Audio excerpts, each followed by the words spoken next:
Well, the large flag is finally flying. There's some kind of breeze along with the Bonnie Blue, so it does work. You can barely see the Bonnie Blue below it. You see that star? That's it. And I ordered what you call a General Lee headquarters flag, where he actually had the star pattern in design of the Ark of the Covenant. And a lot of people don't realize that back in the day, back in the time, that the Southerners were very much, took very seriously and were very much into study of ancient Israel and symbology, and they considered their cause a holy cause. And you see that pole really wobbling back and forth, man. It's got flex. It's got flex. So. And probably sometime tomorrow or the next day I'll put the rebar on the bottom. Yeah, but we got lines on here, so. And that flag's wet too, so it's been raining out. There's not much of a breeze, but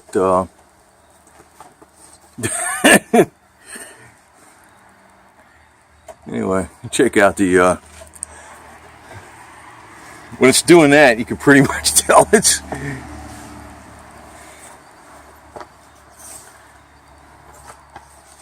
you can hear it. Well, it's because it's wet. Yeah, look at that pole wobble. It's not wobbling down here. Not at all. It's all up on the top. See?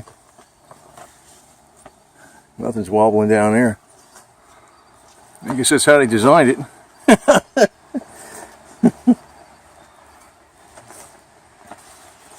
So, it's working. So after that, Bonnie Blue is actually a very old flag. It goes back to 1810, and they adopted it basically in 1861 again. But it's always been a flag of freedom and independence. Probably should tighten up the one line on here. You can see it's a little loose on the Bonnie Blue. See that one? Yeah, oh, maybe it's alright like that. It's a little loose. I'm going to have to tighten that one up. That one looks good. So, pretty good, huh? We be flying, that's for sure.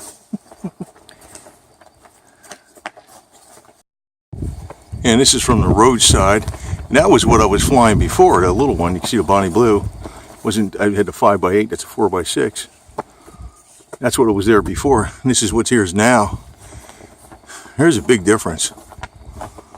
It's 2.4 times bigger than the 5x8. And this is a 4x6 to Bonnie Blue, but I was flying a 4x6 one before. That's all. Hey, it's pretty damn. A 40-foot pole is pretty big. It is pretty big. No, it's not real big, but it's fairly good size.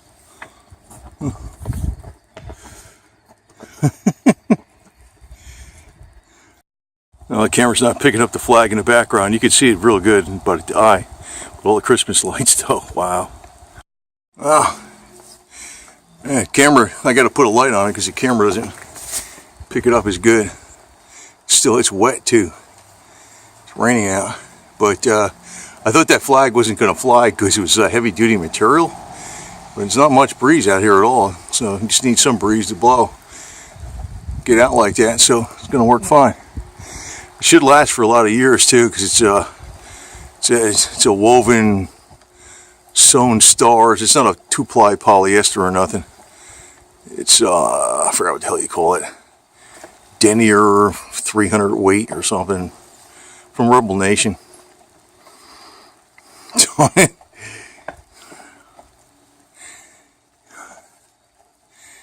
You don't notice the Bonnie Blue too much, but if that wears out, I'll put the General Lee headquarters flag on there with the Ark of the Covenant design on the stars, and we're going to go over that on the video, because basically the Southern cause was very much related to the ancient Israel, and the South was fighting fascism, centralized control.